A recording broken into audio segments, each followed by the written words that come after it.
Shalom. Shalom. Kita bersyukur di hari Sabat Tuhan kita boleh kembali bersama-sama beribadah kepada Tuhan. Firman Tuhan di dalam Ibrani 10 ayat 22. Karena itu marilah kita menghadap Allah dengan hati yang tulus, ikhlas, dan keyakinan iman yang teguh.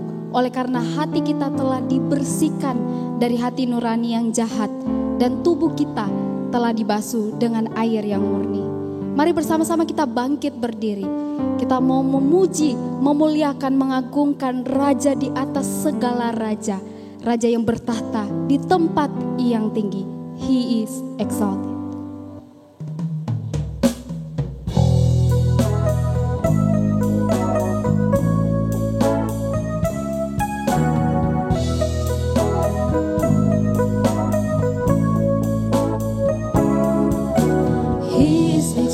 The King is exalted on high.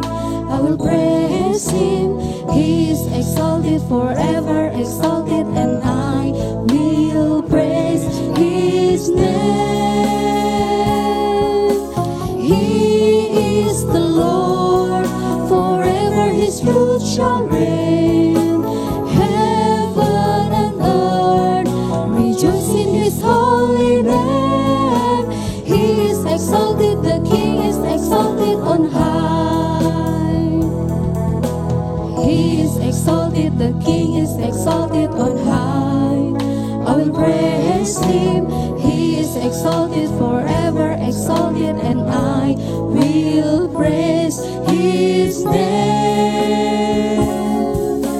He is the Lord, forever His rule shall reign. Rejoice in His holy name. He is exalted, the King is exalted on high. He is exalted, the King is exalted on high. Great is the Lord. Great is the Lord and worthy of glory. Great is the Lord and worthy of praise. Great is the Lord. Now lift up your voice. Now lift up your voice. Great is the Lord. Pria saja. Great is the Lord, He's holy and just. By His power we trust in His love. Yang wanita. Great is the Lord, He's faithful and true. By His mercy He proves His love. Bersama-sama. Great is the Lord and worthy of glory. Great is the Lord and worthy of praise. Great is the Lord. Now lift up your voice. Now lift up your voice. Great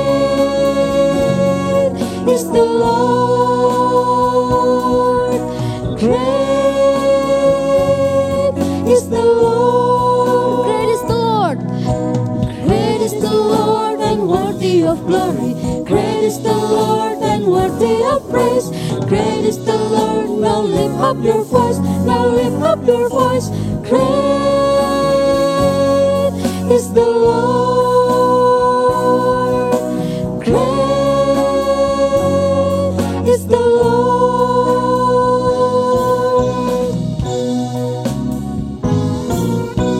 Mari kita bersama-sama berdoa. Ya, Engkau adalah Allah yang mulia, Allah yang agung, Allah yang besar yang kami sembah di pagi hari ini. Biarlah hati kami datang dengan hati yang benar-benar murni, mau mendekat kepada Tuhan, rindu untuk mengalami Tuhan, rindu untuk semakin mengenal Tuhan melalui firman-Mu Tuhan. Biarlah Tuhan pagi hari ini di mana kami datang beribadah kepadamu, kami mau memuliakan nama-Mu Tuhan. Dan hanya nama-Mu saja yang kami tinggikan. Terima kasih Tuhan untuk waktu dan kesempatan yang begitu indah yang Tuhan berikan bagi setiap kami, di mana kami boleh menyembah-Mu. Di dalam nama Tuhan Yesus, kami berdoa. Amin. Saudara-saudari dipersilakan duduk kembali. Saudara-saudari, ketika kita datang, ketika kita hari ini ada, kita bisa memuji, memuliakan nama Tuhan, itu semua karena anugerahnya. Anugerahnya sungguh berlimpah, kita alami setiap hari. Bukan hanya anugerah yang kita rasakan setiap hari, tetapi anugerah keselamatan sudah dinyatakan bagi setiap kita. Kita bersyukur untuk anugerahnya. Mari di waktu ini kita kembali mengingat akan anugerah Tuhan yang begitu besar yang sudah Ia nyatakan bagi setiap kita. Dan di waktu ini juga kita bersama-sama datang kepada Tuhan, menyadari kesalahan kita, dosa kita di hadapannya. Mungkin selama menjalani hidup ini, mungkin sepanjang seminggu ini, kita melupakan anugerahnya, kita tidak dekat padanya. Mari kita mengambil waktu untuk berdoa secara pribadi, mengakui dosa dan kesalahan kita di hadapan Tuhan.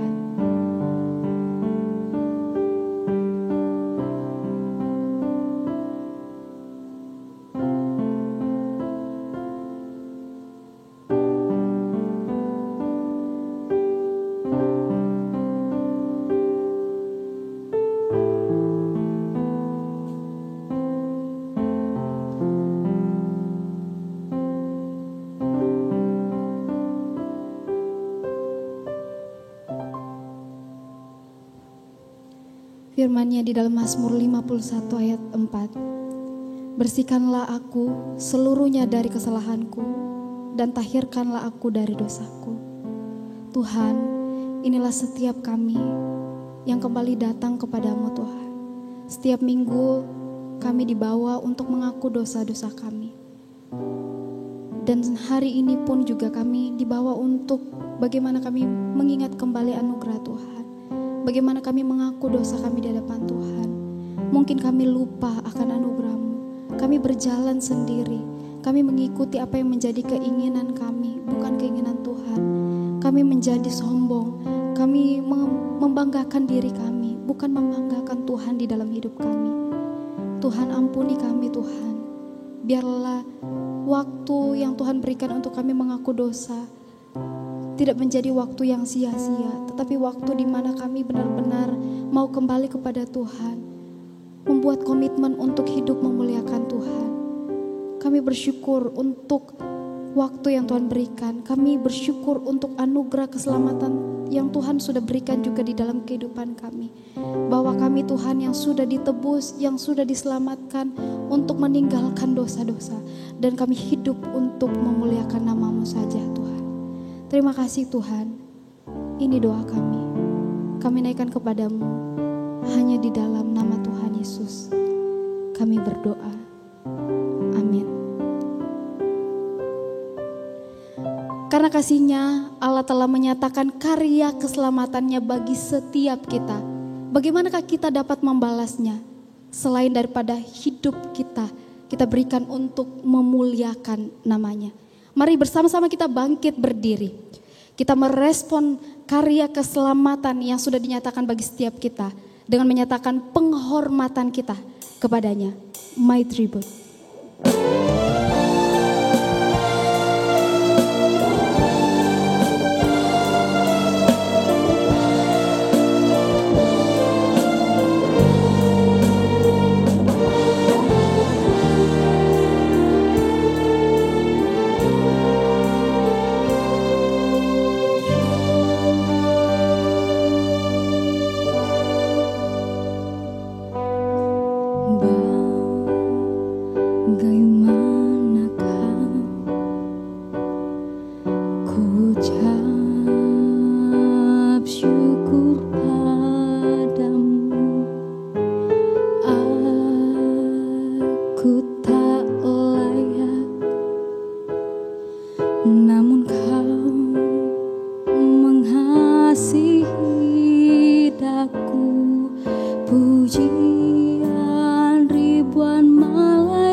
Cukupnya takkan syukurku, aku jadi sebagaimana diriku.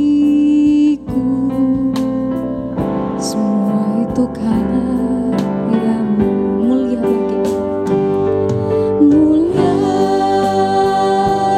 bagi Allah, mulia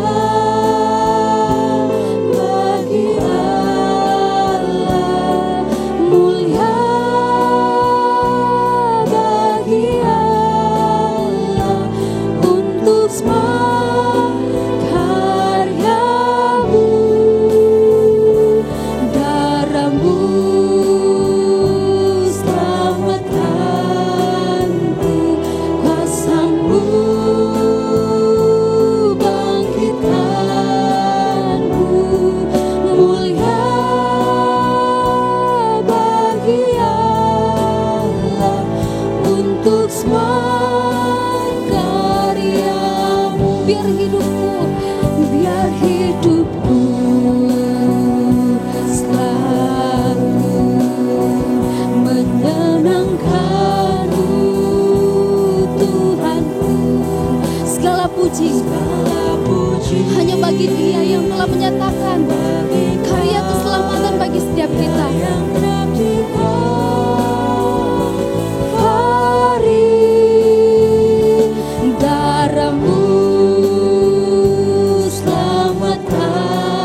untuk semua karya-Mu. Biarlah kita ambil komitmen, Biar hidupku mau memuliakan Tuhan.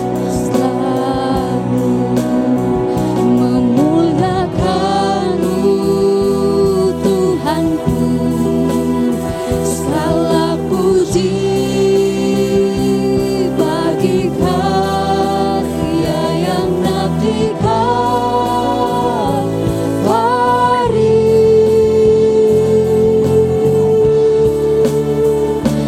Darah-Mu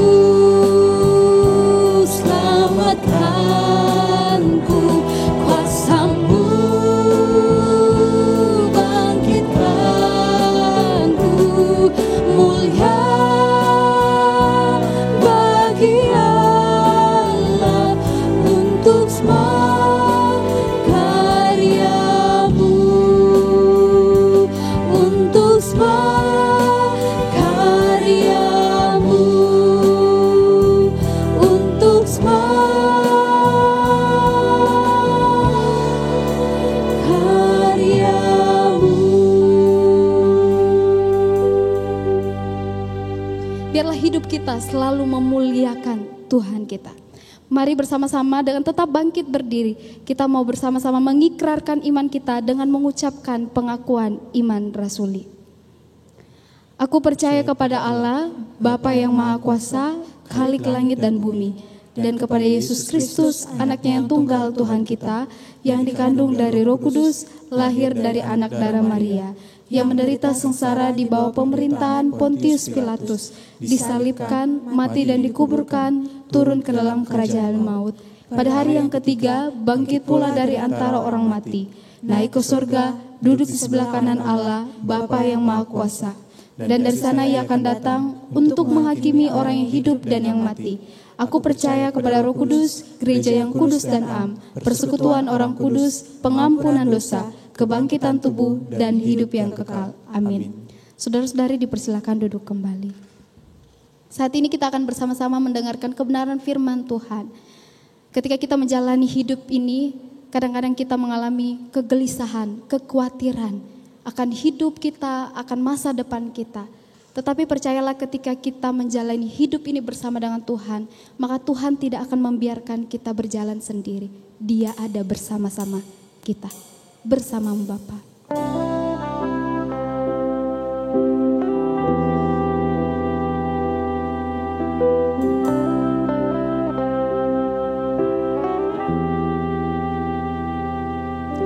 Engkau ada bersamaku di setiap musim hidupku.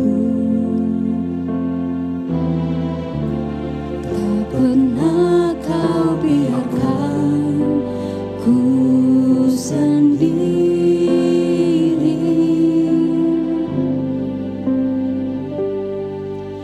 Kekuatan di jiwaku adalah bersamamu.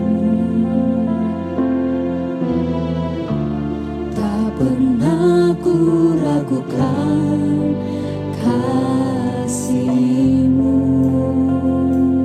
Bersamamu Bapa. Bersamamu Bapa,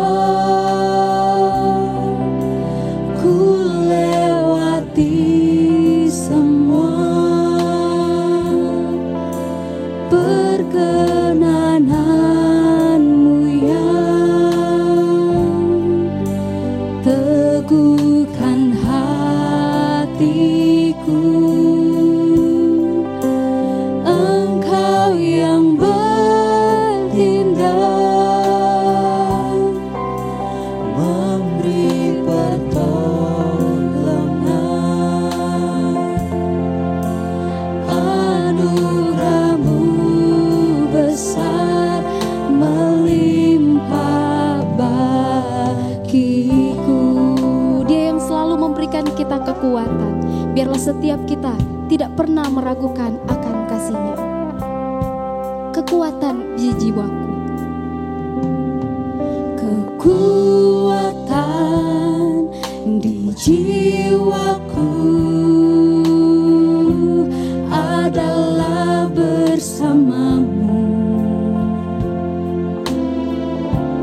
Tak pernah ku ragukan kasih-Mu. Bersamamu Bapa, ku lewati semua.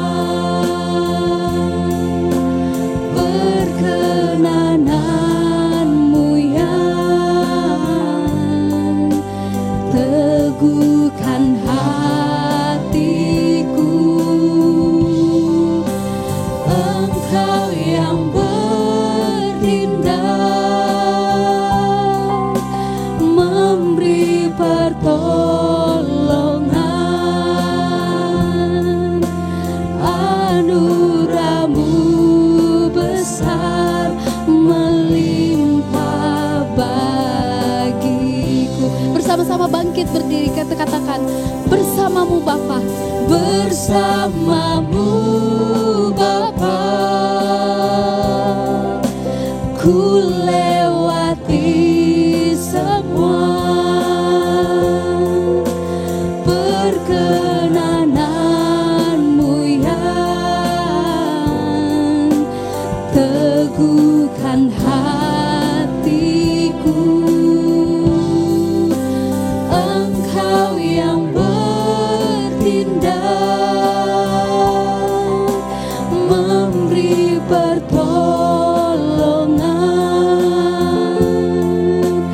Anugerah-Mu besar melimpah bagiku.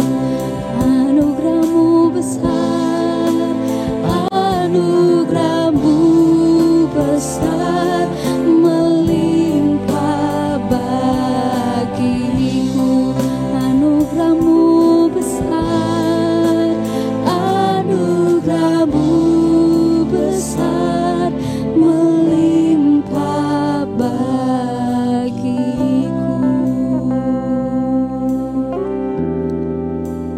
Jemaat dipersilakan duduk, kita persiapkan hati kita mendengarkan firman Tuhan. Persilakan kepada hambanya. Teman-teman, mari kita bersama-sama tundukkan kepala, kita berdoa mohon pimpinan pertolongan dari Tuhan. Tuhan, Engkau tahu kami datang, mungkin sebagian dari antara kami mengalami berbagai macam pergumulan di dalam kehidupan kami. Tapi biarlah pada pagi hari ini Engkau sendiri yang menjamah setiap kami. Kebenaran firman-Mu yang menguatkan kami. Karena itu biarlah Tuhan, Engkau berbicara, Engkau terus yang membentuk iman kami seturut dengan kebenaran firman-Mu. Karena itu lembutkan hati kami Tuhan, buka pikiran hati kami supaya kami boleh mengerti akan kebenaran firman-Mu. Kami berdoa, mohon pimpinan-Mu, mohon pertolongan-Mu. Di dalam nama-Mu Tuhan kami Yesus Kristus kami berdoa. Amin. Teman-teman, saya mengajak kita untuk melihat dari satu bagian firman Tuhan dari Matius pasal yang ke-6 ayat yang ke-25 sampai ayat yang ke-34. Matius pasal yang ke-25 pasal yang ke-6 ayat 25 sampai ayat 34. Dikatakan demikian, teman-teman. Karena itu aku berkata kepadamu, janganlah khawatir akan hidupmu, akan apa yang hendak kamu makan atau minum, dan janganlah khawatir pula akan tubuhmu, akan apa yang hendak kamu pakai. Bukankah hidup itu lebih penting daripada makanan, dan tubuh itu lebih penting daripada pakaian? Pandanglah burung-burung di langit yang tidak menabur dan tidak menuai dan tidak mengumpulkan bekal dalam lumbung, namun diberi makan oleh Bapa-Mu yang di surga. Bukankah kamu jauh melebihi burung-burung itu? Siapakah di antara kamu yang karena kekhawatirannya dapat menambahkan sehasta saja pada jalan hidupnya? Dan mengapa kamu khawatir akan pakaian? Perhatikanlah bunga bakung di ladang yang tumbuh tanpa bekerja dan tanpa memintal. Namun aku berkata kepadamu, Salomo dalam segala kemegahannya pun tidak berpakaian seindah salah satu dari bunga itu. Jadi jika demikian Allah mendandani rumput di ladang yang hari ini ada dan besok dibuang ke dalam api, tidakkah ia akan terlebih lagi mendandani kamu, hai orang yang kurang percaya? Sebab itu janganlah kamu khawatir dan berkata, apakah yang akan kami makan, apakah yang akan kami minum, apakah yang akan kami pakai. Semua itu dicari bangsa-bangsa yang tidak mengenal Allah. Akan tetapi Bapakmu yang di surga tahu bahwa kamu memerlukan semuanya itu. Tetapi carilah dahulu kerajaan Allah dan kebenarannya, maka semuanya itu akan ditambahkan kepadamu. Sebab itu janganlah kamu khawatir akan hari esok, karena hari esok mempunyai kesusahannya sendiri. Kesusahan sehari cukuplah untuk sehari. Teman-teman, kalau kita perhatikan bagian firman Tuhan yang kita baca ini bicara tentang kekhawatiran. Tetapi yang harus kita pahami, kata khawatir di sini bukan menunjukkan khawatir yang biasa atau yang sering kita kenal di dalam bahasa Inggris, yaitu worry. Bukan bicara tentang worry atau kekhawatiran-kekhawatiran yang biasa, tetapi ini lebih menunjuk kepada yang disebut sebagai anxiety atau sebagai kecemasan yang begitu mengikat hidup kita sehingga fokus hidup kita hanya pada hal yang kita cemaskan tersebut. Jadi ini bicara, ya kalau kita khawatir, aduh saya khawatir besok bisa jalan-jalan atau enggak dan sebagainya. Ini bukan bicara kekhawatiran-kekhawatiran seperti ini, tapi ini bicara tentang sesuatu yang lebih dalam, lebih berat dari khawatir, yaitu yang disebut sebagai anxiety atau kecemasan. Ya, kecemasan yang kemudian itu mengikat seluruh kehidupan kita. Sehingga hidup kita fokusnya cuma pada hal yang kita cemaskan itu. Misalnya kita cemas nanti saya lulus atau enggak. Saking cemasnya kemudian kita fokus hidup kita itu sama nanti saya lulus atau enggak lulus, kemudian kita enggak bisa ngapa-ngapain. Ya. Ini yang dibicarakan tentang anxiety. Maka kalau kita perhatikan teman-teman, zaman ini adalah zaman yang kita harus mengakui zaman yang penuh dengan kecemasan. Terutama kalian generasi-generasi muda, boleh dikatakan generasi yang cemas. Ya, ada banyak kecemasan karena kalian menghadapi banyak tantangan di dalam zaman ini. Ada 3 kali resesi ekonomi, ya, dan yang ketiga ini sekarang ini yang kita hadapi dalam pandemi COVID ini sangat tidak mudah. Maka saya menemukan banyak sekali anak-anak muda.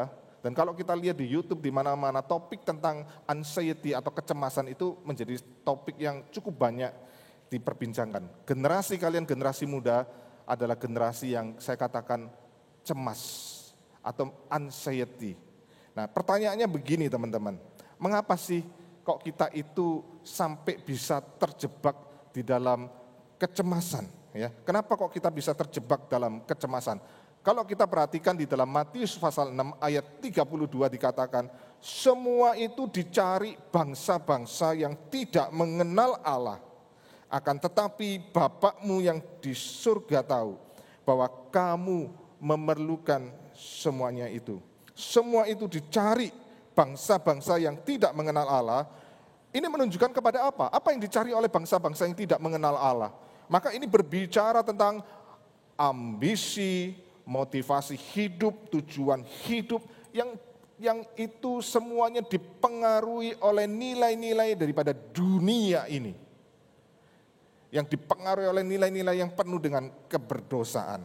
Maka yang terjadi kalau kita perhatikan apa yang menyebabkan kita itu terikat di dalam kecemasan adalah faktor, kalau kita jabarkan lebih dalam lagi, yaitu apa yang dicari oleh bangsa-bangsa yang tidak mengenal Allah. Maka kita lihat, makanan, minuman, pakaian. Ya.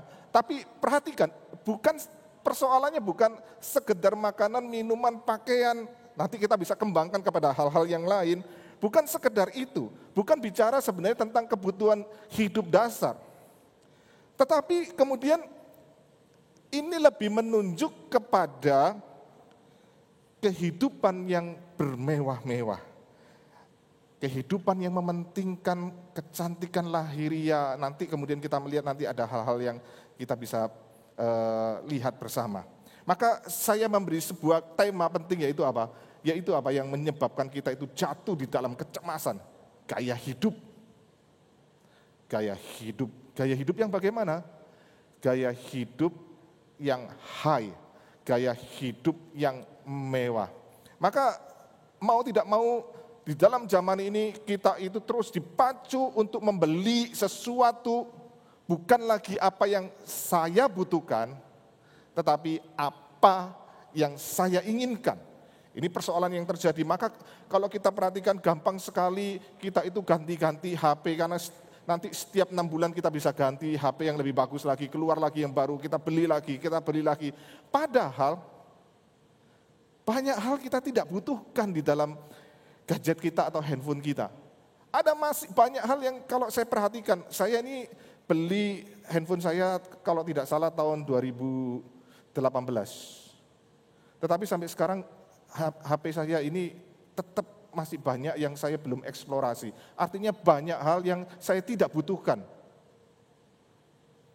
Teman-teman, persoalan yang kita hadapi adalah persoalan gaya hidup. Dan gaya hidup yang menuntut pengeluaran kita yang semakin besar. Pakaian kita, bukan lagi soal saya bisa pakai pakaian. Tapi persoalannya adalah apa? Kemudian kita ingin pakai yang kemudian pakaian yang, maaf saya katakan banyak sekali harga baju yang harganya itu bisa bukan ratusan ribu lagi, tapi harganya jutaan. Dan orang rela beli itu. Sneakers, kalau ada seri-seri tertentu orang bisa antri, rela beli harga sampai harganya 6 juta, 10 juta rela dibeli. Maka ini sebuah gaya hidup yang high, gaya hidup yang mewah. Nah, zaman kita adalah zaman seperti ini. Anak-anak muda kalian seneng apa? Seneng pergi berlibur, jalan-jalan. Gak peduli mau kumpulin duit, pokoknya kumpulin duit untuk apa? Untuk dihabiskan, pergi jalan-jalan. Bisa keliling-keliling, ke Bali, ke luar negeri, dan kemana-mana. Dan zaman ini zaman yang saya katakan, di tengah-tengah kemudian penawaran-penawaran gaya hidup yang semakin mewah, kita dipermudah dengan paket-paket apa? Cicilan 0%, pakai kartu kredit dan sebagainya. Maka sadar tidak sadar kita dijebak, dan ketika pengeluaran kita sudah tinggi, kemudian kita sadar bahwa pemasukan saya tidak bisa menutupi pengeluaran itu. Atau tiba-tiba dengan situasi pandemi ini kemudian ekonomi kita jatuh. Atau kita mengalami PHK dan kemudian kita mengalami itu dan kita mengalami kecemasan yang dahsyat sekali. Persoalan adalah begini, kita hidup menurut apa yang kita inginkan, bukan apa yang kita butuhkan. Nah, banyak orang-orang muda terjebak di dalam hutang kartu kredit yang luar biasa besar. Banyak orang meremehkan persoalan ini, teman-teman. Saya pernah ketemu seorang pengusaha dan pengusaha itu hitungkan saya. Dia berkata begini, kalau kamu punya utang 10 juta pakai kartu kredit dan kamu tidak bayar, kurang lebih 15 tahun sampai 20 tahun, saya ditanya, kira-kira hutangmu jadi berapa? Saya pikir ya paling ratusan juta lah. Maka dia hitungkan. Dia hitung ternyata kartu kredit itu kalau kita tidak bayar itu ataupun minimum payment itu kena bunga lagi. Bunganya itu berlipat-lipat. Ya, ada bunga denda, bunga berjalan, dan ada bunga apa lagi, ada kurang lebih. Jadi kalau dihitung-hitung sebenarnya kalau kita pakai kartu kredit 1 tahun, bunga kita itu kalau kita cuma bayar minimum payment, kita kena bunga kurang lebih hampir 80 sampai 100%. Wah, dahsyat sekali teman-teman. Dan saya dihitungkan, kalau kita tidak bayar, cuma utang 10 juta kartu kredit, dihitungkan antara 15 sampai 20 tahun, itu saya akan, dari 10 juta utang saya akan jadi kurang lebih 100 miliar lebih. 100 miliar sampai 141 miliar. Saya syok sekali. Ternyata sadar tidak sadar kita dijebak di dalam zaman ini dengan gaya hidup gaya itu. Dan itu yang membuat kita cemas. Kemudian kita lihat teman-teman kita kalau di Facebook, di IG, pergi ke luar negeri, bisa foto seneng-seneng, kemudian kita merasa, aduh kok saya tidak bisa seperti itu, saya ingin gaya hidup seperti itu. Kita dijebak. Dan itu menimbulkan banyak sekali kecemasan di dalam kehidupan kita. Yang kedua, teman-teman, apa yang menjebak kita kemudian untuk kita hidup di dalam kecemasan, yaitu tadi apa yang dicari bangsa-bangsa yang tidak mengenal Allah, yaitu persaingan hidup. Persaingan hidup. Kita ini dari lahir sudah diajar untuk bersaing, ya. Atau dari kecil kita itu sudah dilatih untuk bersaing. Saya masih ingat waktu saya memasukkan anak saya TK, yang kecil itu masuk TK, waktu itu kami komitmen bahwa anak saya masuk sekolah umur 5 tahun dan itu umur yang normal, yang pas, yang sesuai dengan keadaan pertumbuhan psikologi seorang anak, tepat masuk TK umur 5 tahun. Tetapi anehnya kemudian istri saya disuruh tanda tangan. Karena sekolah merasa bahwa usia anak saya sekolah itu sudah terlalu tua. Cukup bingung juga kami. Tapi akhirnya kami tanda tangan, istri saya tanda tangan, oke, anak saya masuk umur 5 tahun. Kenapa ini terjadi? Karena kemudian terjadi persaingan. Banyak kemudian orang tua merasa kalau anak saya masuk umur sekolah 4 tahun, itu rasanya anakku pinter, anakku hebat. Ya. Dan kemudian sekarang ini bukan cuma 4 tahun, sekarang ternyata 3,5 tahun. Wah, dahsyat sekali. Dan lama-lama saya percaya ini bukan cuma 3,5 tahun masuk TK, umur 3 tahun sudah masuk TK. Saya sempat bergurau dengan para orang tua, saya berkata, jangan-jangan nanti beberapa tahun lagi ke depan, begitu anak kita lahir, itu langsung harus masuk TK. Teman-teman, kita kemudian diajar dari kecil, kemudian melihat persaingan. Kalau umur saya sekolah lebih muda itu seakan-akan lebih prestis, lebih pinter dan sebagainya. Kita diajar di dalam kehidupan. Di dalam zaman ini kemudian saya tahu kalian mengalami stres persoalan apa, kadang-kadang tuntutan nilai-nilai. Ya. Dan itu betul-betul gila. Ya. Zaman saya dapat nilai 6 sudah lulus. Saya tahu zaman kalian dapat 7 tidak bisa lulus, tidak bisa naik kelas. Wah, gila. Hidup ini seperti ini. Tekanan dari persaingan hidup itu menjebak kita untuk ketakutan, stres sekolah. Naik kelas enggak ya, lulus enggak ya, gitu ya. Belum lagi kalau kita lihat di dalam perkembangan sekarang, kemudian kita bersaing juga melalui media sosial. YouTube, IG, apa yang kita kejar? Bahkan ini nanti kemudian kita melihat di dalam gereja pun banyak sekarang di dalam zaman yang semuanya sekarang online karena kondisi pandemi COVID ini. Maka beramai-ramai kemudian saingan siapa yang kemudian YouTube-nya paling banyak ditonton. Berapa like yang saya dapat, ya. Berapa viewer yang melihat YouTube saya dan sebagainya. Dan itu kemudian kalau kita kemudian sedikit yang lihat kita stres. Kita kemudian cemas, jangan-jangan aku ini tidak berharga hidupku.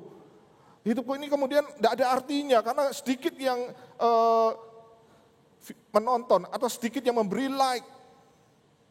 Maka tidak heran kita menemukan banyak orang yang bikin aneh-aneh, bahkan tidak sedikit yang meninggal dunia gara-gara apa?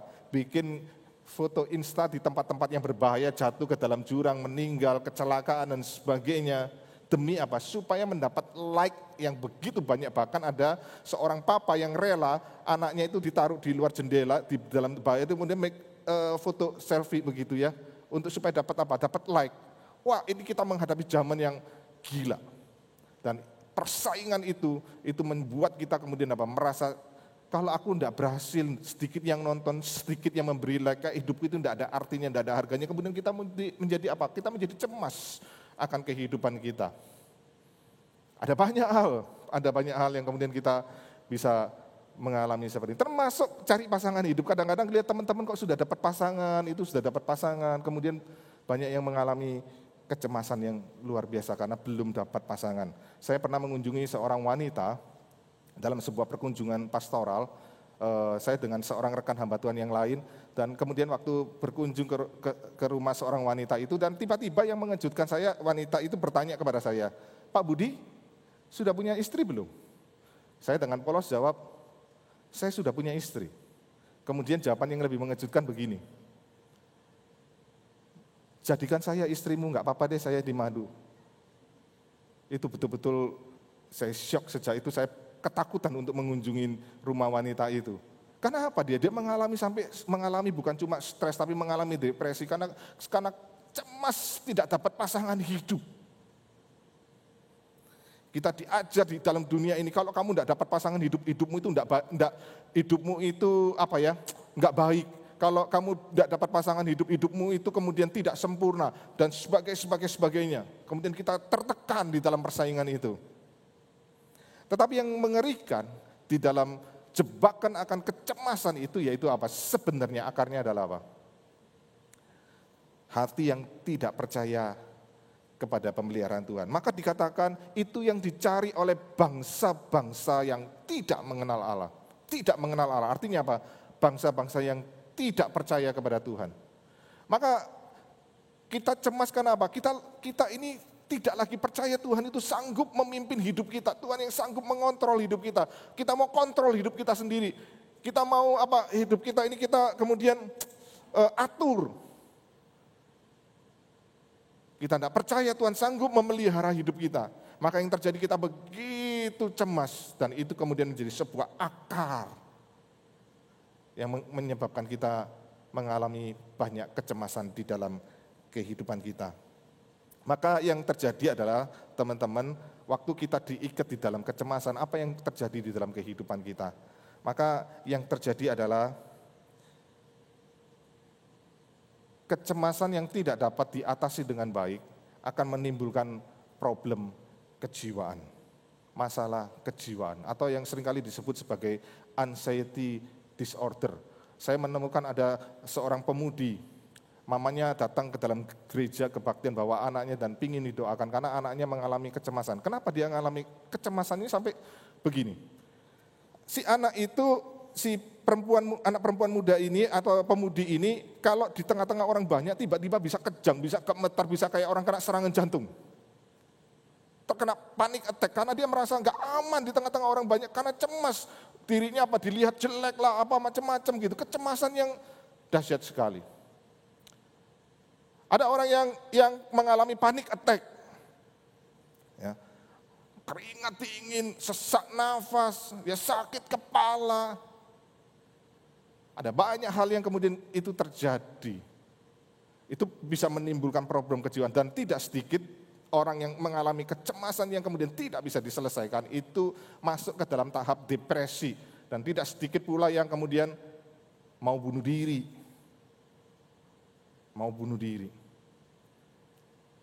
Maka kecemasan itu sangat dahsyat, merusak jiwa kita, merusak hati kita. Tetapi yang mengerikan bukan persoalan problem kejiwaan. Ada hal yang jauh juga sebenarnya lebih mengerikan dari problem kejiwaan. Ketika diikat dengan kecemasan, maka kita akan berubah karakter kita menjadi karakter orang yang kejam. Persoalan kita di dalam zaman ini kalau kita perhatikan bukan persoalan besok saya bisa makan enggak, bukan. Besok saya bisa pakai baju enggak, bukan. Saya percaya besok kita bisa makan, besok kita bisa pakai baju. Tapi problem di dalam kecemasan zaman ini yang merubah karakter manusia menjadi karakter yang jahat, yaitu apa? Besok saya bisa makan siapa? Besok saya bisa pakai siapa? Maka tidak heran zaman ini kemudian orang saling menginjak, saling menekan, saling menyikut. Dan kemudian kalau bisa orang lain itu hancur, supaya apa? Saya pun kemudian bisa memanfaatkan orang lain. Karena apa? Kita mau, kalau saya bisa injek orang lain, kalau saya bisa manfaatkan orang lain, saya akan mendapatkan keuntungan, saya mendapatkan jaminan akan masa depan saya. Orang bisa menjadi kejam, teman-teman. Atau orang bisa juga menjadi orang yang egois, tidak peduli terhadap penderitaan orang lain. Padahal Tuhan mengajarkan kita di dalam kebenaran firman Tuhan untuk kita menjadi berkat, untuk kita peduli dengan orang-orang di sekitar kita. Tetapi kecemasan itu menjadikan kita itu fokus hidup kita bukan lagi hidup kepada Tuhan dan hidup yang menjadi berkat, tetapi hidup yang terus berpusat sama diri sendiri. Karena kalau kita cemas, saya umpamakan, saya gambarkan seperti orang yang tidak bisa berenang. Ya, kalau perhatikan, kalau orang tidak bisa berenang dan kemudian dia tenggelam di dalam sebuah kolam atau di laut atau di sungai, maka orang yang tidak bisa berenang itu akan menggapai apa saja dan menolong orang yang tidak bisa berenang, yang sedang tenggelam, itu pekerjaan atau adalah hal yang sangat berbahaya sekali. Dan tidak sedikit orang yang menolong akhirnya ikut meninggal. Kenapa? Kemudian kalau kita perhatikan orang yang nggak bisa berenang itu, dia akan apa? Berusaha menggapai apa saja. Yang penting saya bisa keluar dari air, saya penting bisa selamat. Fokusnya adalah bagaimana saya selamat. Dia nggak peduli ada orang yang menolong, dia tidak membiarkan dirinya ditolong, tapi kemudian dia akan tarik orang yang menolong itu juga untuk apa? Dia pegangi erat-erat, kita pegangi erat-erat, dan akhirnya orang yang menolong pun mati. Kita kalau diikat di dalam kecemasan itu, kita akan fokusnya dengan diri sendiri. Kita akan menjadi orang yang sangat egois sekali. Mental kita dan menjadi mental korban. Dan selalu yang salah bukan diri kita.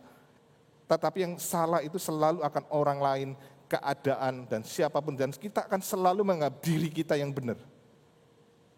Dan kita tidak peduli, tidak peka, tidak punya simpati, tidak punya empati terhadap orang lain. Karena problem kecemasan.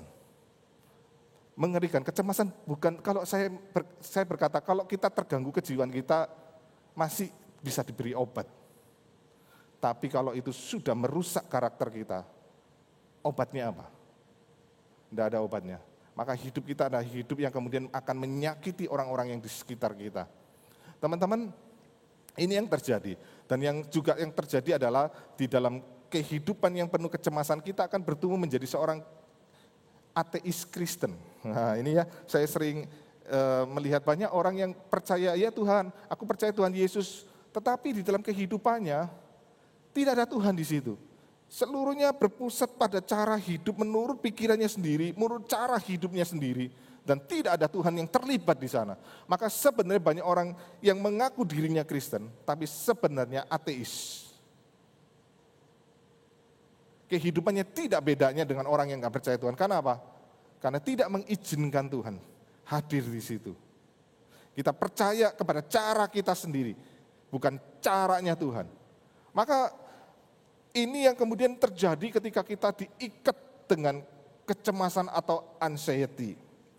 Teman-teman, maka yang perlu kita gumulkan hari ini adalah bagaimana supaya hidup kita terlepas dari kekhawatiran atau terlepas dari kecemasan, anxiety itu. Bagaimana supaya hidup kita ini tidak diikat dengan anxiety atau kecemasan.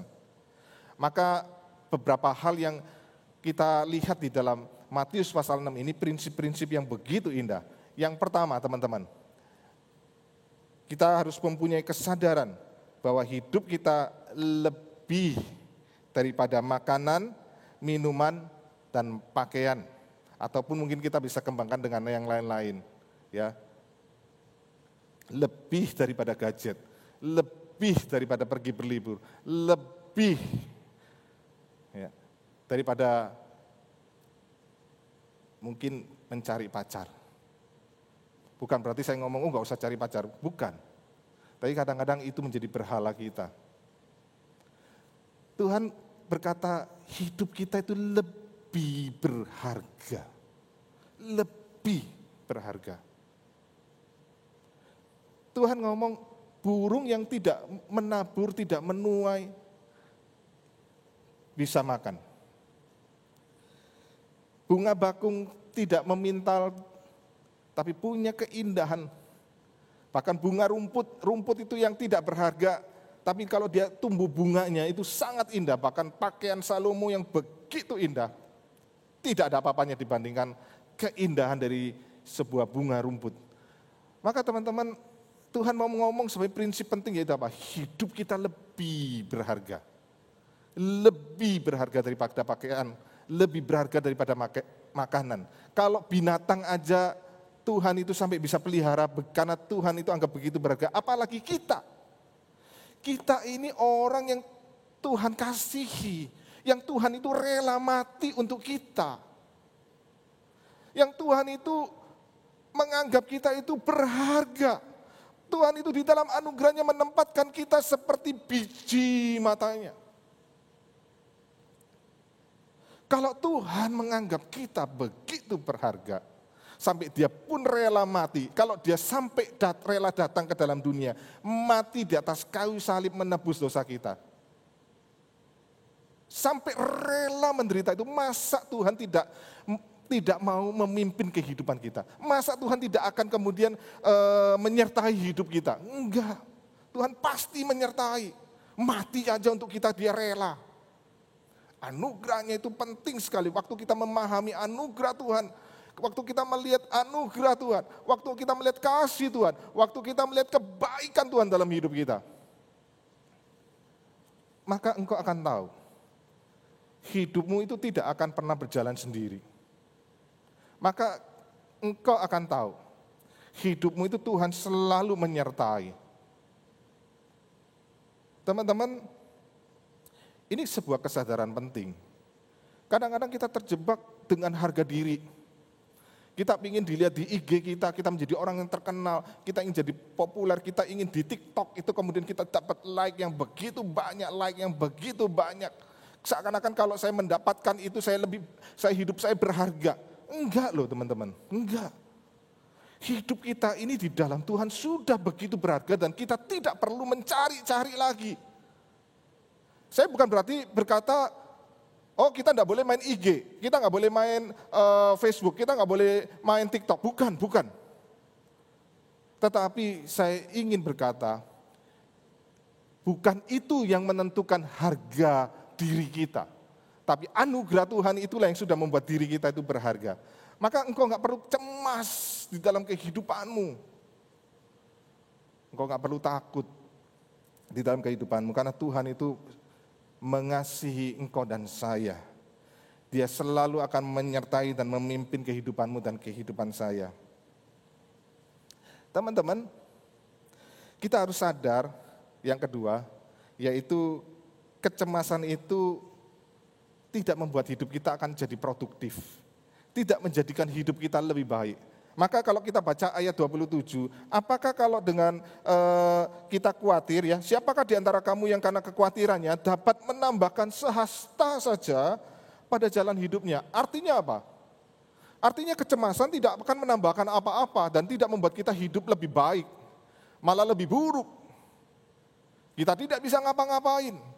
Kita kemudian hilang kreativitas kita. Kita kemudian menjadi orang yang menyerah dengan kehidupan ini, teman-teman. Kita akan menjadi orang yang mudah menyerah. Padahal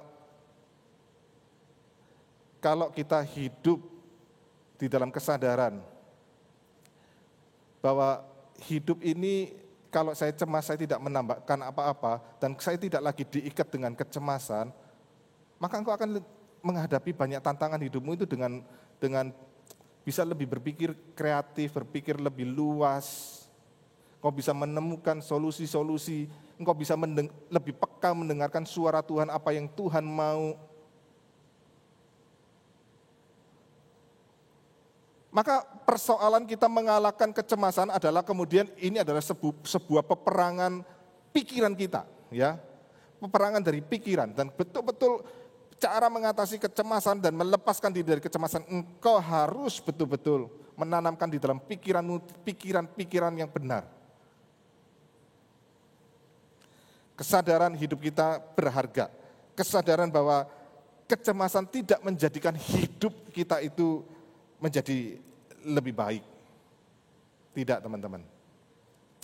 Kita harus menanamkan kesadaran bahwa kita ini tidak tahu apa yang akan terjadi di masa depan. Sekarang kalaupun engkau punya duit banyak, apakah kalau engkau punya duit banyak berarti hidupmu masih aman, pasti lancar? Enggak. Enggak, teman-teman. Tidak menjamin apa-apa. Apakah kalau engkau sekarang susah bukan karena kamu yang buat-buat sendiri ya. Kemudian hidupmu ke depan engkau akan sengsara, belum tentu. Pernah mendengar cerita pendiri KFC enggak, teman-teman? Pernah mendengar enggak cerita pendiri KFC? Kolonel Sanders. Kolonel Sanders itu waktu dia usia 6 tahun, papanya meninggal. Dan mamanya sibuk cari kerja dan dia harus juga bekerja untuk menghidupi adik-adiknya. Tetapi yang terjadi di dalam kehidupan Kolonel Sanders ini, teman-teman, dia pernah menjadi tentara, tapi gagal. Dia pernah jadi buruh di stasiun kereta api, gagal, dia dipecat. Dia bekerja ini, bekerja itu, gagal. Jadi boleh dikatakan hidupnya adalah kehidupan yang penuh dengan kegagalan. Bahkan sampai istri dan anaknya pun meninggalkan dia, kenapa? Saking gak tahannya lihat dia itu kalau bekerja selalu gagal. Dan terakhir di dalam usia dia 80 tahun, dia kemudian terima cek masa tunjangan masa tua dia, dan dia lihat cuma beberapa dolar. Dia begitu pilu hidupnya dan sempat kemudian dia akan mau bunuh diri. Tetapi entah kenapa kemudian dia tidak jadi bunuh diri. Dan dia coba memulai lagi. Dan rupanya dia teringat, teman-teman, usia 80 tahun, Kolonel Sanders. Dia teringat, dia dulu suka masak ayam goreng. Dia suka coba-coba bikin ayam goreng, dikasih bumbu ini, bumbu itu, tepung ini, tepung itu. Dan mulai kemudian dia mencoba berjualan ayam goreng dan dia mulai berjualan. Dan kemudian apa yang terjadi? Dia menjadi sukses jualan ayam goreng. Dan sampai sekarang KFC menjadi sebuah perusahaan yang sangat besar sekali. Banyak orang berkata, life begin at 40. Kehidupan itu dimulai umur 40. Tetapi saya berkata, Kolonel Sanders ini bukan life begin at 40, tetapi kehidupannya dimulai dari umur 80 tahun. Siapa sangka, orang yang hidupnya, bayangkan ya, dari kecil sampai gede sampai tua, hidupnya gagal. Tapi di dalam umur 80 dia sukses. Apalagi kita, anak Tuhan. Orang yang Tuhan itu begitu kasihi. Maka hidup kita pasti dipegang sama Tuhan. Saya bukan berarti kalau kita percaya Tuhan, hidup kita nanti lancar, enak, kita nggak pernah ngalami kesusahan. Enggak, saya tidak berkata itu. Tetapi ada satu hal yang Tuhan janjikan, yaitu apa? Tuhan itu yang memegang masa depan kita. Tuhan itu yang mengontrol masa depan kita. Cuma persoalannya adalah, mau nggak kita menyerahkan hidup kita, dipimpin, dikontrol oleh Tuhan? Ini yang kita harus tanamkan. Engkau sekarang punya banyak orang berkata ya, saya menemukan banyak pengusaha berkata 7 turunan, hartaku nggak habis. Nggak sampai 1 keturunan, hartanya habis. Saya menemukan ada orang-orang yang kemudian punya uang kaya, dalam cuma beberapa hari, uang 100 miliar itu hilang, itu sesuatu yang cepat sekali terjadi. Teman-teman, kita harus sadar, bukan kita yang memegang masa depan kita. Waktu kita mau pegangi masa depan kita, engkau nggak bisa apa-apa. Bukan berarti kita menjadi orang pasif, bukan menjadi orang pasif. Waktu engkau punya pacar, saya menemukan banyak orang begitu ketakutan ketika kemudian takut diputus pacarnya, sampai rela, banyak wanita yang sampai rela serahkan tubuhnya.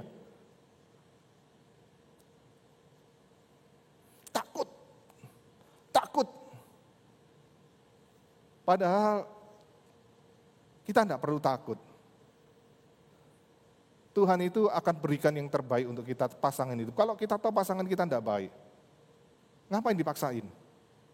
Tuhan akan sediakan kalau kita mau cari yang baik, cari yang seiman, cari yang punya karakter yang baik. Tuhan akan berikan yang terbaik untuk kita. Kalau engkau punya pasangan yang kemudian suka, kalau marah banting-banting barang, cepat-cepat putusin. Nggak usah stres. Kenapa? Kalau sekarang barang itu marah, barang dibanting. Kalau sudah nikah, barangnya habis dibanting, siapa yang akan dibanting? Coba pikirkan. Engkau pria-pria nggak perlu takut. Ya.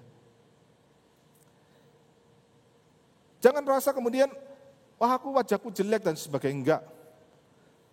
Pasangan hidup bukan ditentukan karena wajah, tetapi karena karakter.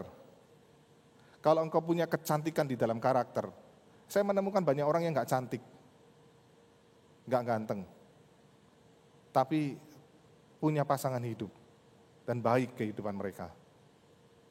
Teman-teman perhatikan wajah saya, bukan berarti saya ngomong baik ya, enggak ya. Gantengnya saya di mana? Coba perhatikan. teman-teman saya kalau lihat saya itu, kalau lepas kacamata, mata saya kayak Garfield gitu ya. Bengkak gede begitu. Sipit, tinggal satu garis gitu ya. Hidung saya enggak mancung. Ya. Bahkan lubangnya agak ngadep ke atas, gede lagi teman-teman. Kalau kalian perhatikan ya wajah saya. Kalau secara ukuran manusia ya enggak biasa, ya enggak ganteng saya ini. Tapi puji Tuhan, Tuhan sediakan pasangan yang terbaik. Tentunya bukan saya berdoa minta tanda-tanda, bukan nanti kapan kita berbicara topik itu teman-teman. Tuhan sediakan yang terbaik. Kita nggak perlu takut, saya ditolak cinta saya itu 3 kali. Ya. Tapi saya nggak pernah patah semangat. Dan akhirnya dapat juga. Teman-teman, hidup kita ini masa depan itu mau nggak kita serahkan di dalam tangan Tuhan? Bagaimana kita terlepas dari ikatan kecemasan? Kita harus kemudian mengubah cara pikir kita. Kita harus memiliki kesadaran akan tujuan yang lebih mulia, yaitu apa?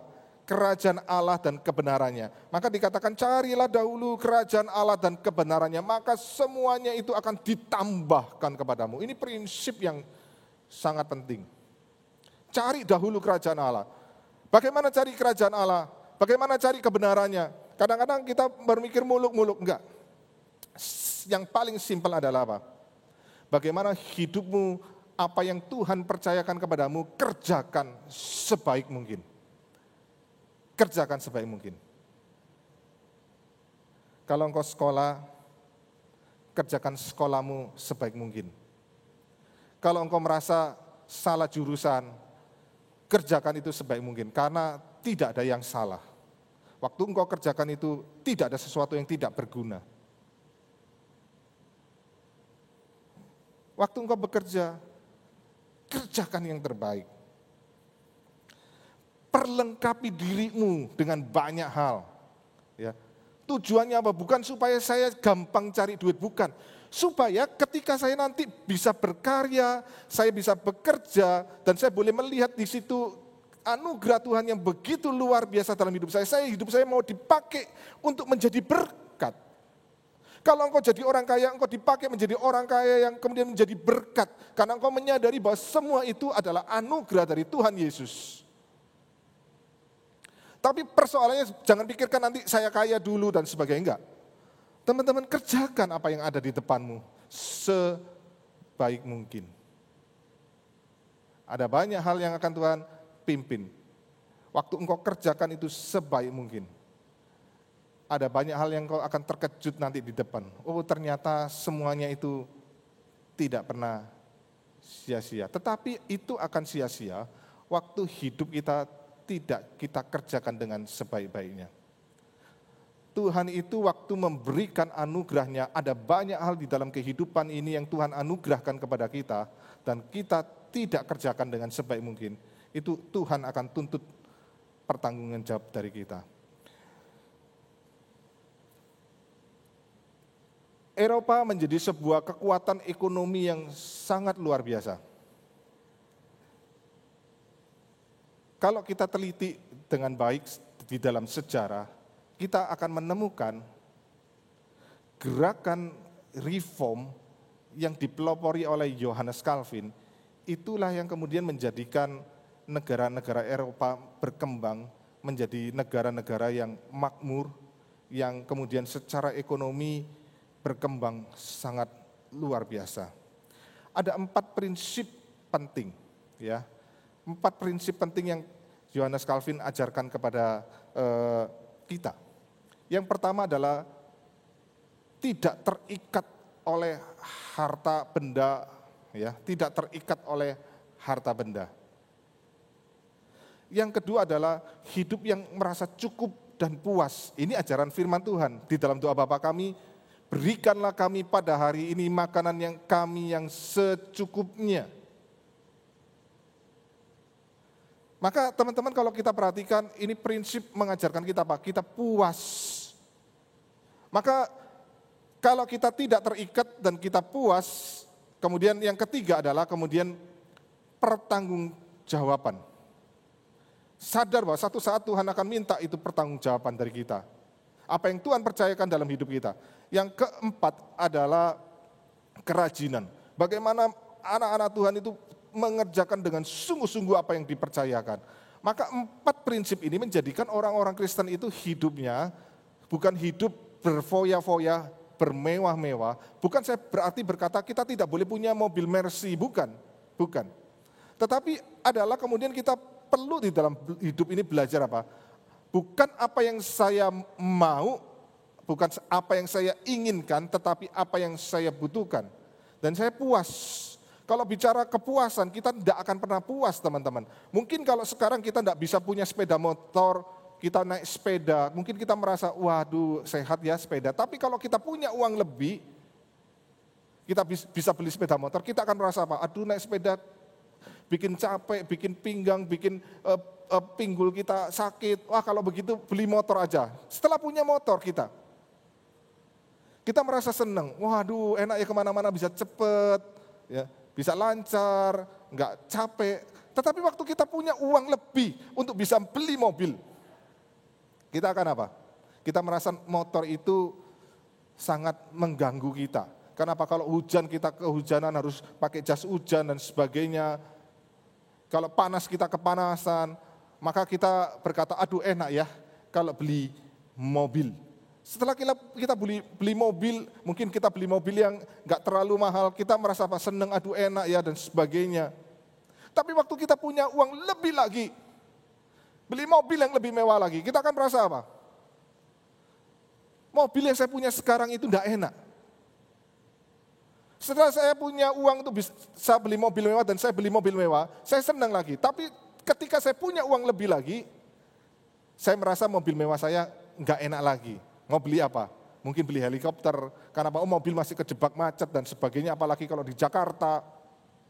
Kita mau beli pesawat pribadi kemana-mana cepat, gak usah ngantri di bandara. Setelah punya uang lebih lagi apa? Kita tidak puas. Sekarang orang-orang ingin pergi kemana teman-teman? Ingin pergi ke luar angkasa. Sudah DP dulu ini, orang-orang sudah DP. Untuk bayar untuk apa?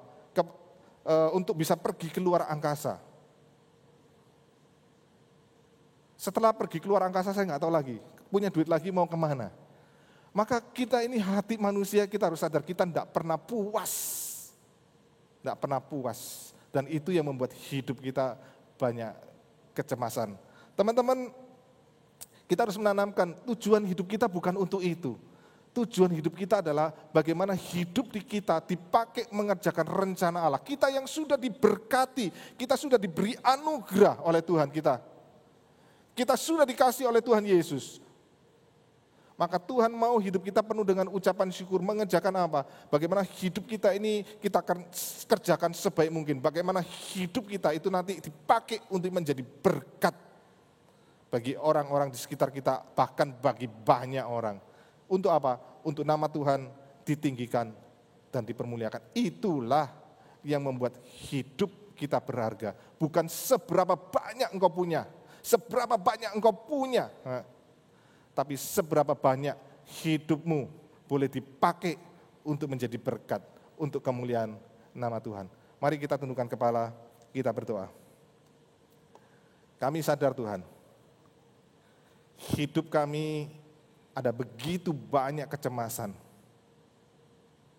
yang sebenarnya kami buat sendiri Tuhan. Kami ingin lebih dan lebih. Kami ingin lebih dari orang lain. Kami ingin itu, kami ingin ini, kami ingin yang lain dan sebagainya Tuhan. Tuhan, ampuni kami. Seringkali kami melupakan Engkau. Seringkali kami tidak lagi melihat Engkau sebagai yang terutama dalam hidup kami Tuhan. Tetapi dunia ini, apa yang dicari oleh bangsa-bangsa yang tidak mengenal Engkau Tuhan. Itu yang kami cari, nilai-nilai hidup mereka, gaya hidup mereka. Tuhan, biarlah kebenaran firman-Mu menyadarkan kami pada hari ini Tuhan. Untuk kami kembali kepada Engkau Tuhan. Untuk kami hidup kami tidak lagi diikat dengan kekhawatiran, kecemasan. Tetapi hidup kami adalah hidup yang penuh sukacita karena kami boleh melihat pemeliharaan-Mu, melihat anugerah-Mu yang begitu besar. Hidup yang Engkau pimpin, yang kami boleh serahkan kehidupan kami kepada Engkau. Karena itu Tuhan, inilah kami, bentuklah kami. Engkau tahu kami lemah Tuhan. Kami hidup di tengah-tengah zaman yang berusaha menarik kami untuk mengikuti daripada gaya dunia ini. Tapi biarlah sekali lagi Engkau tarik kami kembali Tuhan, mengikut Engkau Tuhan. Ini kami Tuhan, tolonglah kami. Di dalam nama-Mu Tuhan kami Yesus Kristus, kami berdoa. Amin. Teman-teman, ada beberapa warta yang perlu kita perhatikan. Untuk bulan Oktober kita masih akan mengadakan kebaktian kita secara streaming. Teman-teman bisa melihatnya di dalam channel YouTube GKY Makassar. Untuk minggu depan 4 Oktober, itu KU1 dan Redeemer Service akan dilayani oleh Pendeta Budionoli dengan tema Allah dan Israel. Untuk kebaktian doa Rabu, jemaat diundang berdoa bersama dalam kebaktian doa yang akan diadakan secara live streaming di channel YouTube GKY Makassar pukul 19.30 sampai pukul 20.00 WITA. Karena itu teman-teman, mari bersama-sama kita melihat di dalam bersama-sama mengikuti kebaktian doa kita melalui channel YouTube GKY Makassar. Untuk hari ini kita akan mengadakan rapat pleno majelis pukul 1 siang. Karena itu kepada rekan-rekan majelis dapat menghadiri rapat dan juga mempersiapkan diri.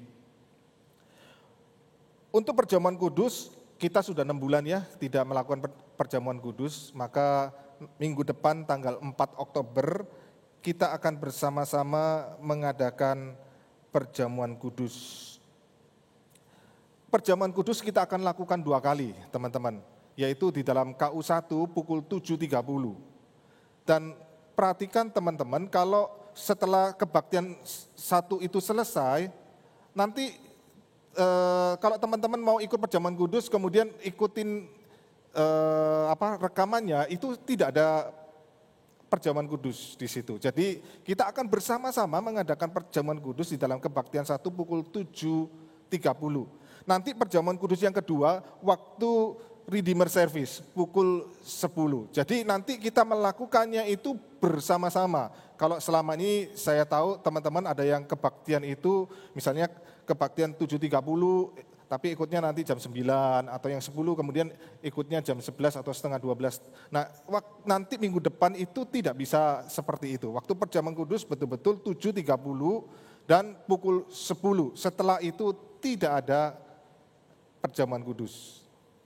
Jadi ini mohon diperhatikan ya sama teman-teman, karena ini perjamuan kudus konsepnya adalah kita bersama-sama sebagai umat Tuhan, kita menerima perjamuan kudus. Karena itu teman-teman tolong segera mendaftar ke tata usaha atau melalui WA gereja dengan menyebutkan nama yang mau ikut perjamuan kudus atau anggota GKY atau anggota gereja lain, tentunya yang sudah baptis dewasa dan CD. Juga cantumkan nomor HP dari teman-teman. Nah nanti tanggal 1 Oktober sampai tanggal 3 Oktober dari jam 1 siang sampai jam 7 malam itu teman-teman bisa mengambil roti dan anggur itu di gereja.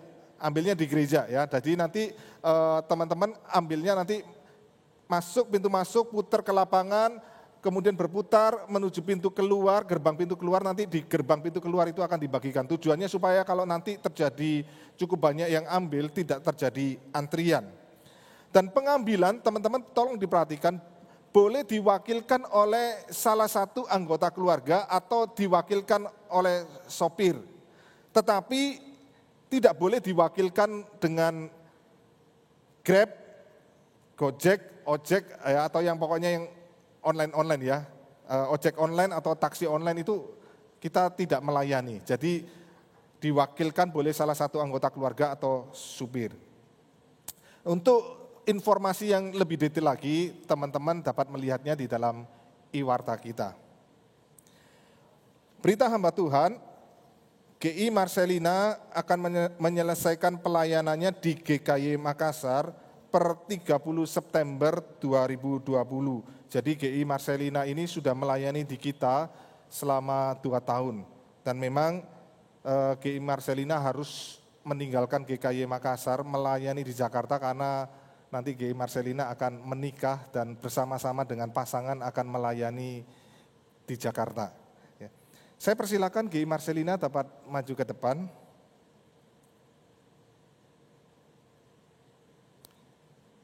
Saya mewakili hamba Tuhan, rekan-rekan majelis dan jemaat GKY Makassar mengucapkan terima kasih kepada GI Marcelina yang sudah melayani kita. Biar Tuhan terus pakai di ladang yang baru, Tuhan sertai, Tuhan yang memberkati. Mari kita bersama-sama mendoakan untuk GI Marcelina. Mari kita berdoa. Mengucap syukur Tuhan, kami diberkati selama 2 tahun ini oleh pelayanan GI Marcelina. Tetapi ada waktunya sekarang dia harus meninggalkan kami, meninggalkan GKY Makassar, untuk dia akan mempersiapkan pernikahan dan akan menikah di Jakarta dan melayani di Jakarta. Biarlah tangan kasih-Mu yang terus menyertai GI Marcelina Tuhan. Biarlah Engkau pimpin di dalam segala persiapan pernikahan dia. Tapi bukan hanya untuk upacara pernikahan, tapi yang terpenting bagaimana relasi GI Marcelina dengan pasangan. Sungguh-sungguh Engkau terus pimpin mereka menjadi pasangan hamba Tuhan yang bukan hanya melayani, tetapi juga melalui keluarga mereka, sungguh-sungguh nama-Mu ditinggikan dan dipermuliakan. Biarlah Engkau juga pimpin di tempat ladang yang baru, Engkau pimpin di dalam penyesuaian, Engkau pimpin di dalam pelayanan di Jakarta, Engkau yang tambahkan karunia-karunia yang dibutuhkan. Tuhan, biarlah Engkau sendiri yang terus menyertai. Kami serahkan hamba-Mu ini di dalam pimpinan-Mu untuk kemuliaan nama-Mu. Di dalam nama-Mu Tuhan kami Yesus Kristus, kami berdoa. Amin. Silakan. Thank you ya, GI Marcelina. Untuk kelas katekisasi periode kedua, teman-teman akan kita mulai pada hari Minggu 4 Oktober 2020 pukul 16.30 WITA. Ini untuk baptisan dan sidip bulan Desember. Ya. Bagi teman-teman yang mau ikut, tolong segera daftarkan diri di staf tata usaha. Kita mengucap syukur ada beberapa jemaat yang atestasi masuk. Majelis menyambut jemaat yang hari ini atestasi menjadi anggota jemaat GKY. Ada 5 orang. Yang pertama yaitu Wawang Limonta. Yang kedua BB Andi Susanto. Yang ketiga Vianti. Yang keempat Almeida Handayani Sulaihi. Yang kelima Abrita Helena Bowale Mangadil. Kami bersukacita dan selamat datang kepada jemaat yang baru bergabung. Biarlah bersama-sama di dalam keluarga GKY Makassar kita bertumbuh menjadi semakin serupa dengan Tuhan Yesus. Kita akan mengadakan baptisan dan sidi pada tanggal 4 Oktober minggu depan. Teman-teman dapat melihat nama-nama yang akan dibaptis baik di KU1 maupun KU2 melalui iwarta kita. Ya. Untuk IPK Makassar berkaitan dengan penerimaan siswa baru atau PSB, kami telah membuka pendaftaran untuk tahun ajaran 2021-2022. Pembukaan pendaftaran dimulai 5 September sampai 5 Oktober 2020. Teman-teman yang punya anak yang sudah harus masuk sekolah, segera untuk bisa mendaftarkan diri di IPK. Untuk detail-detail dapat dilihat nanti boleh ditanyakan di kantor tata usaha IPK ya. Hari ini kita akan menyaksikan sebuah video dari STTAA, mereka berulang tahun yang ke-23.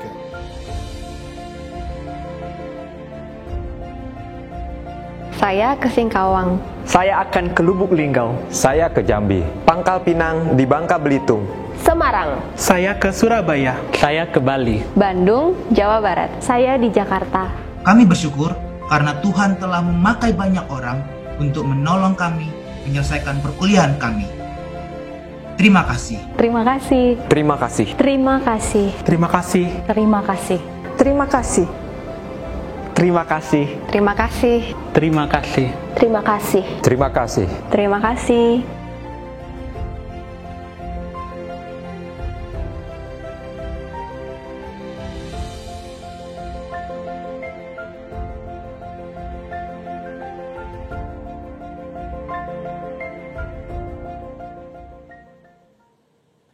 Teman-teman, hari ini kita akan mengadakan pengumpulan persembahan untuk STTAA berkaitan dengan HUT mereka. Dan kita harus menyadari bahwa STTAA atau STT Amanat Agung adalah bagian dari GKY. Karena itu saya sangat mendorong untuk kita bersama-sama mendukung STTAA. Kita akan memberikan persembahan, 2 persembahan. Yang pertama adalah untuk persembahan rutin GKY Makassar, dan yang kedua untuk persembahan bagi STTAA. Waktu selanjutnya saya serahkan kepada worship leader untuk dapat memimpin pujian dan persembahan.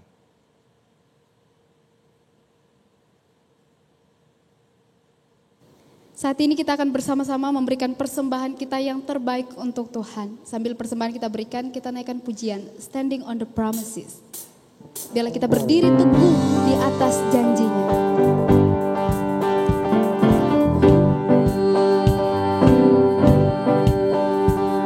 Standing on the promises of Christ my King, through eternal ages let His praises ring.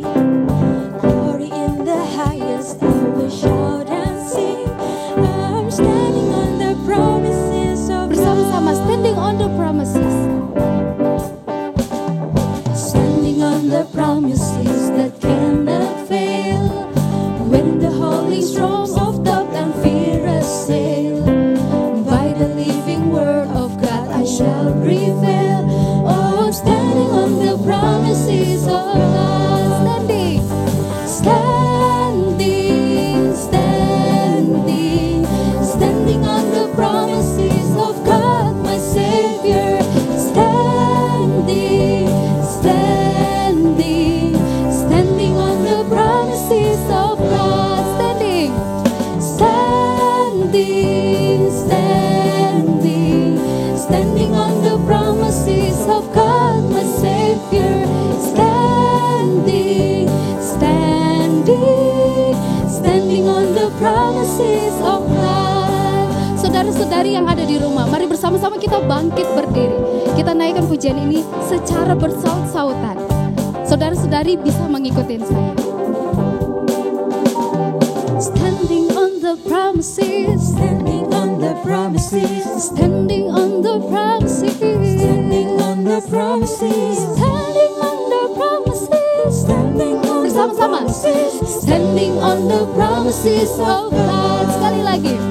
Standing on the promises. standing on the promises, Standing on the promises. standing on the promises, Standing on the promises. standing on the Bersama-sama. promises, Standing on the promises of God.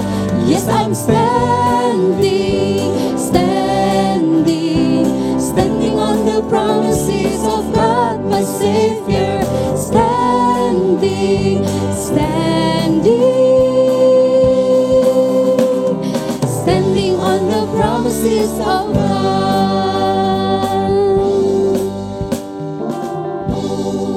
Mari kita berdoa. Bapa kami dalam kerjaan surga, kami ucap syukur Bapa buat berkat-Mu buat sepanjang minggu ini ya Tuhan. Saat ini kami telah memberikan sebagian kecil Tuhan dari apa yang telah Kau berikan kepada kami. Kiranya persembahan ini boleh dipakai Tuhan untuk memperlebar kerajaan-Mu.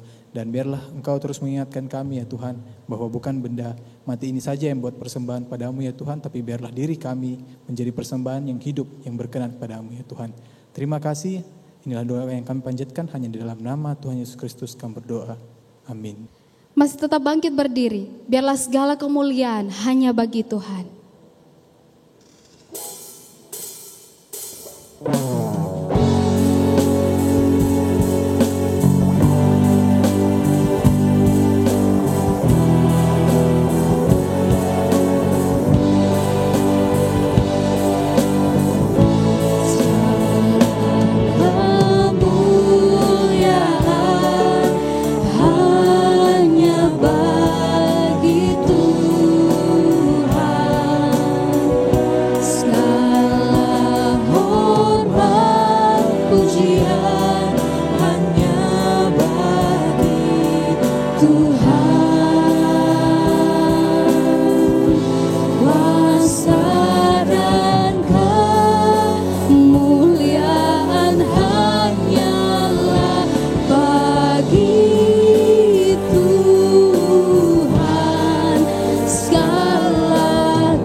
hanya bagi Tuhan.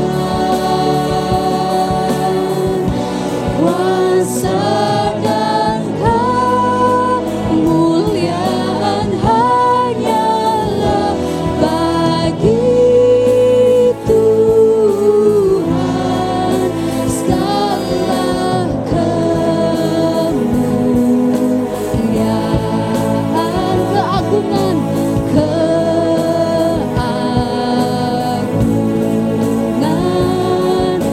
kejayaan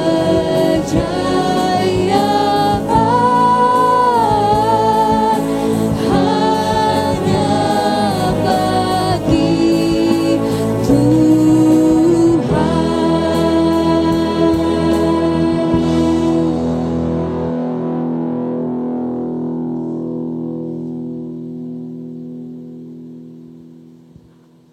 Matius 6 ayat 33. Tetapi carilah dahulu kerajaan Allah dan kebenarannya, maka semuanya itu akan ditambahkan kepadamu. Teman-teman, terimalah berkat dari Allah Tritunggal, kasih yang sempurna dari Allah Bapa, anugerah yang begitu ajaib dari Tuhan kita Yesus Kristus, persekutuan, pimpinan, penyertaan dan pertolongan dari Allah Roh Kudus menyertai teman-teman sekalian dimanapun engkau berada, dari sekarang sampai selama-lamanya. Amin.